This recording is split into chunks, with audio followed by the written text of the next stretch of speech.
বিশ্বাস করেন, ওয়াল্লাহি আল্লাহর কসম করে বলছি, বিশ্বাস করেন, আপনার ইন্তেকালের পরে 40 দিন সময় লাগবে না এদের আপনাকে ভুলে যেতে।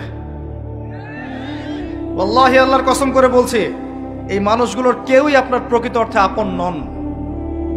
আপনার অবস্থানকে তারা ভালোবাসে, আপনাকে তারা ভালোবাসে না। আপনাকে শুধু আপনার রব আল্লাহ ভালোবাসেন। আপনি তার উপর তাওয়াক্কুল করে হারাম ছেড়ে দেন, আপনাকে আল্লাহ পাক বেহিসাব রিজিক দেবে ইনশাআল্লাহ তাআলা।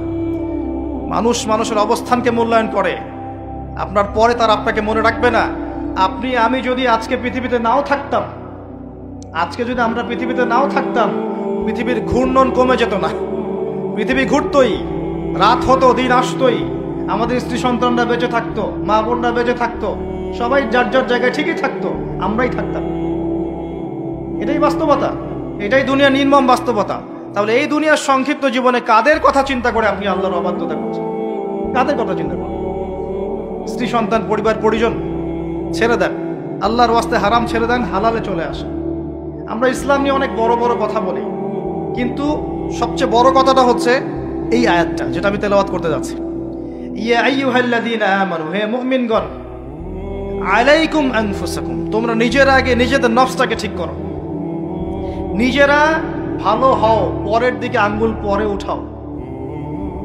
নিজেরা ঠিক হও, নিজে আগে জ্ঞান অর্জন করি, নিজে আগে আমল করি, নিজে আগে হালাল খাই, নিজে পরিবার ঠিক করি, নিজে আমি দিন ইসলামের জন্য ক্ষুদ্র পরিসরে কিছু করার চেষ্টা করি, অন্যের ভুলের দিকে আঙ্গুল পরে উঠাই।